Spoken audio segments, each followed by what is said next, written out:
My favorite topic to talk about: Florida State. Florida State. Will FSU make a bowl? Let me make this smaller so y'all can actually see this thing a little bit. Let me get that. And let me save that. Update. Will FSU make a bowl game? FSU has NC State this Friday. And they also have Florida the next week. Now, Florida State has had the most disappointing. Well, it wasn't disappointing to me because I expected it, right? You're not going to go 2-10 and then come back and go undefeated, right? It's just not going to happen. In a weak conference like the ACC, teams can change and get better. They're better than last year. So I got to give them that. But at the same time, FSU still has a lot of problems. You have a quarterback problem. Tommy Castellanos, I appreciate the motivation and all that stuff, but I don't think he's a long-term solution to FSU. He can't even be because this is probably his last year, and I've been hearing speculation about him coming back next year. I suggest that you don't. Leave Florida State, go to college, or go get you a job somewhere. Go to NFL or go get you a job somewhere. I appreciate you, but no, hell no.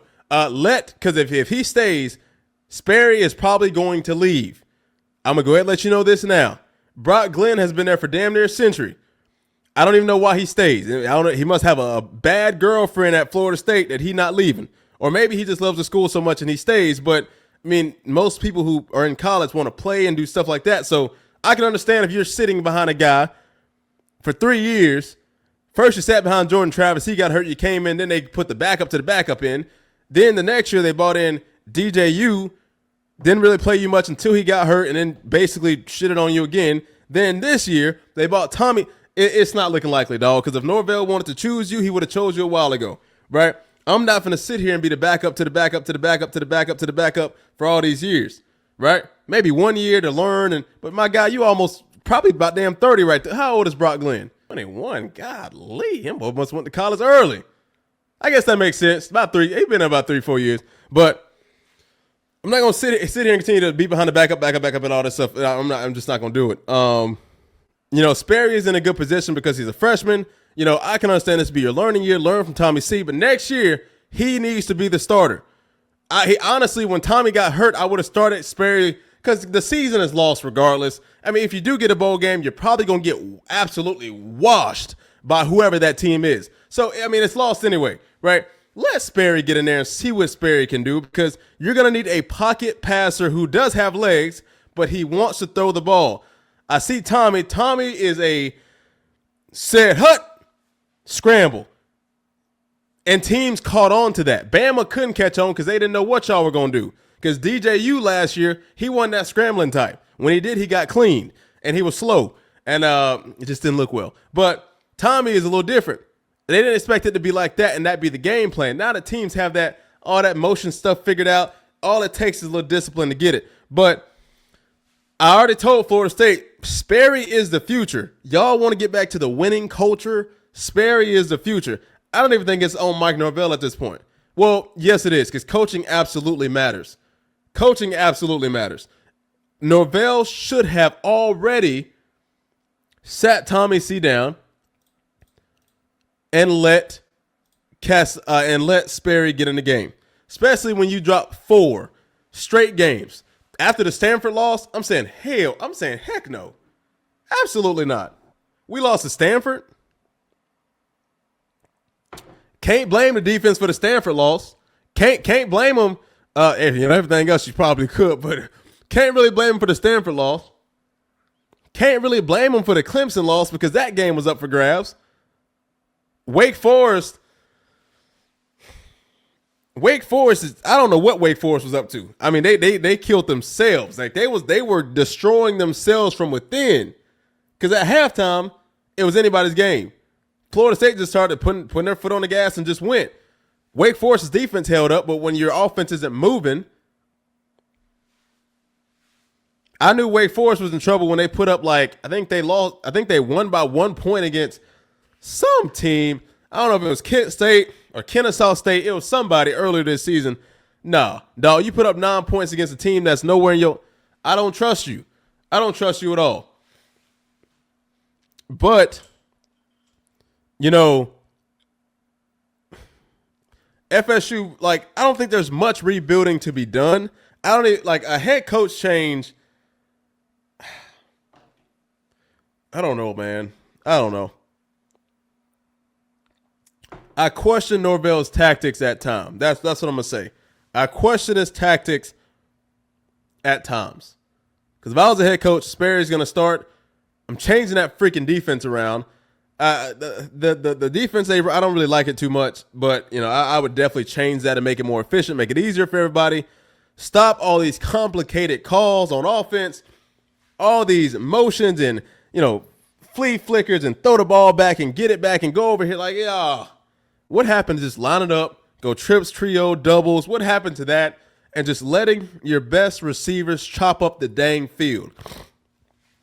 Get them the ball.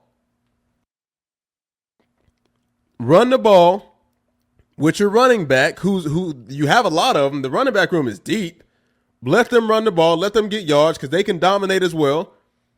And then guess what? Actually pass the ball. 50.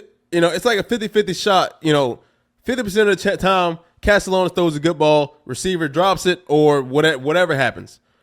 Other 50%, Castellanos throws, he overthrows it, he underthrows, he throws it somewhere else, and the receiver has no chance. Right now, if I'm a coach and I'm looking to beat FSU, keep Castellanos in the pocket, make him throw the football. He's going to make a mistake. Guess what? Lock Deuce Robinson up. You realize the successful teams against Florida State, Deuce was real damn quiet. Nothing happened on his side. Because at one point of the season, it was first down, sit hut. Guess what? Run by Castellanos or some type of read or something like that. Didn't work. Second down, probably give it to the running back, or maybe he'll pull it again. Third down, just launch that up to launch it up to Deuce Robinson. Just launch it up. Deuce is damn near 7 feet tall. Just lob it up, see if he'll get it. And the horrible DBs they go against will let them get it. But good teams like Clemson, like all that, it's not happening. But good teams like that, it's not happening. It's just not how they get down. And that's what's going to be the problem with Florida State. You cannot have that simple freaking offense. Well, you can't have that. You have a deep offense, but just the play calling does not work. I would simplify things greatly. On the question I put on the little banner of if FSU makes a bowl game or not, I think Florida, even though their record is not impressive, but you have to also look at the strength of schedule. Florida has a way higher strength of schedule than Florida State. That's real. So you can't look at that and say, well, Florida, they have a bad record. I don't think Florida is eligible for a bowl. I think they're done. No, they're 3-7. They're cooked right now. But you can't look at Florida and see that the competition has not been different. See, let's run down Florida's games real quick, right? They beat Long Island 55-0. Who even is that, right? Got it. They lost to South Florida. Okay, USF is a pretty good team. I mean, they're pretty decent. Just what it is. You'll be seeing their names called a lot these next couple seasons. They lost to LSU, not by much. They're not losing by much. They lost to Miami 26-7. They beat Texas, which, I don't know what Texas is this year. Lost to Texas A&M. It's probably one of the best teams in the country right now, in the top 5. Or hell, they might be higher than that. What are they now? Gotta be like 2. Oh, the number 3 team in the country. I was like, they gotta be up there. They beat Mississippi State. They lost to Georgia 24-20. Honestly, that was a game that they honestly could have won, most likely. I watched the ending of it.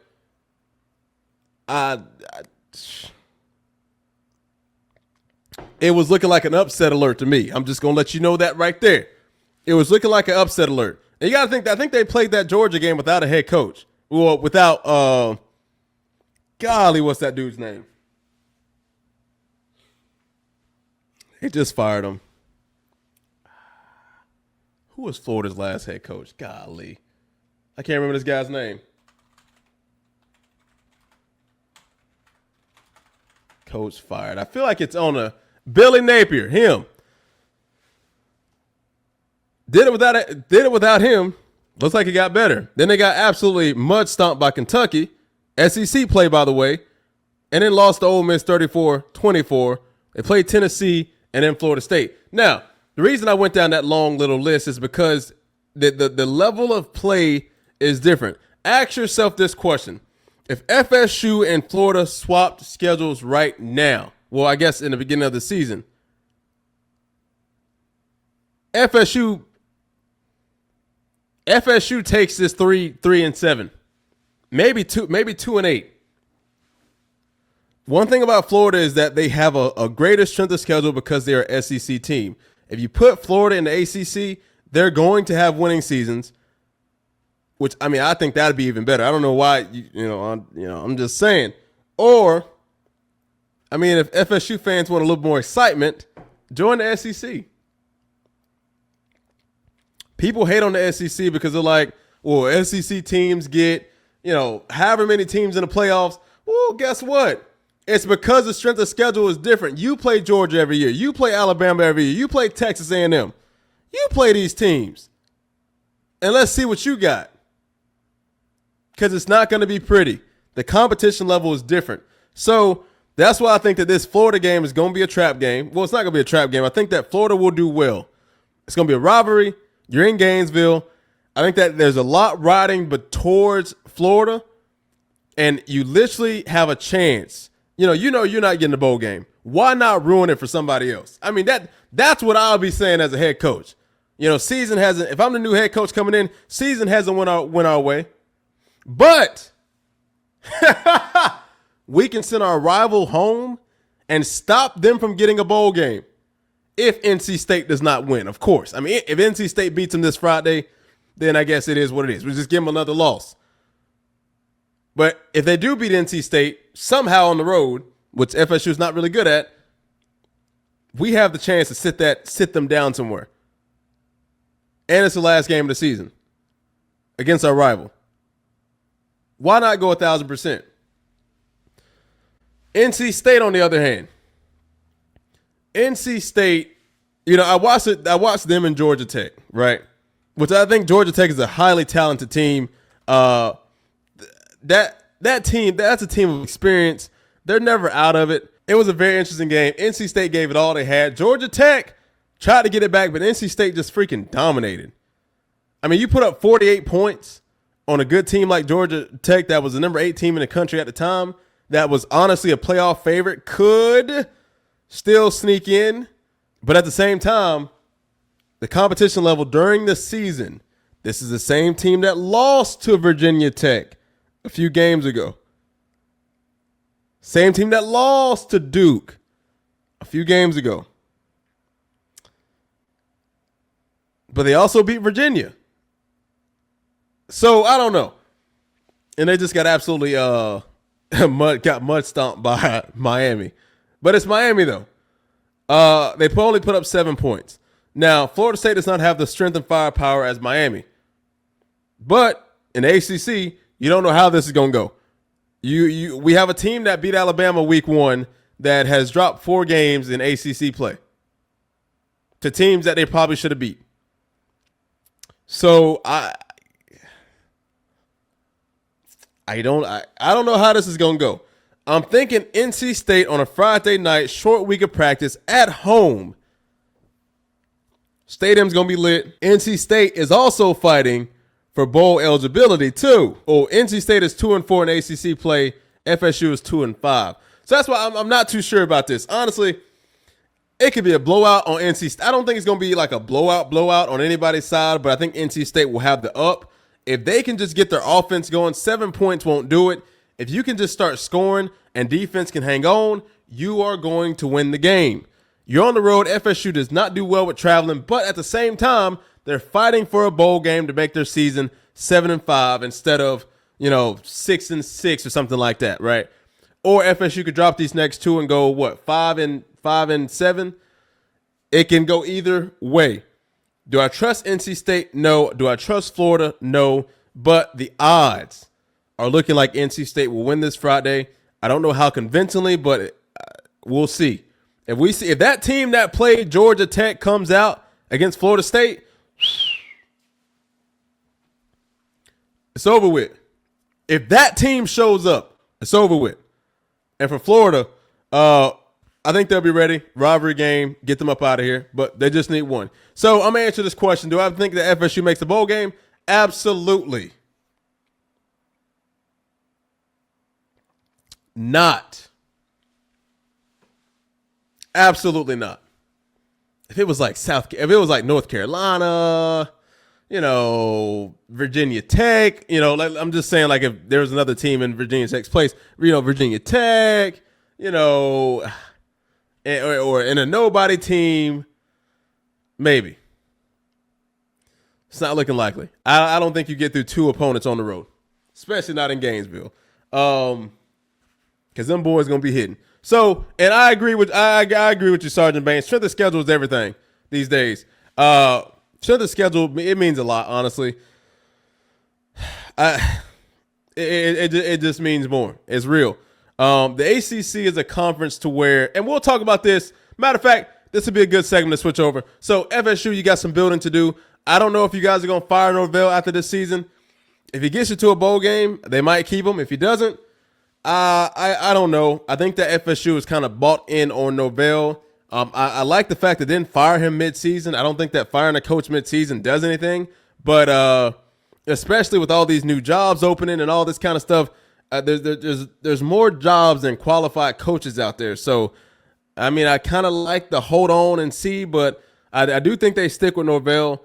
I think that if he has a losing season next year, if he stays, then I think that Norvell will kick the can. So he doesn't stay past that. That's my final opinion. I think Norvell's a great dude, but FSU is a place where they want to win, right? They don't want to be 5-5 in November. FSU wants to win games. So let's get off of that to go to this.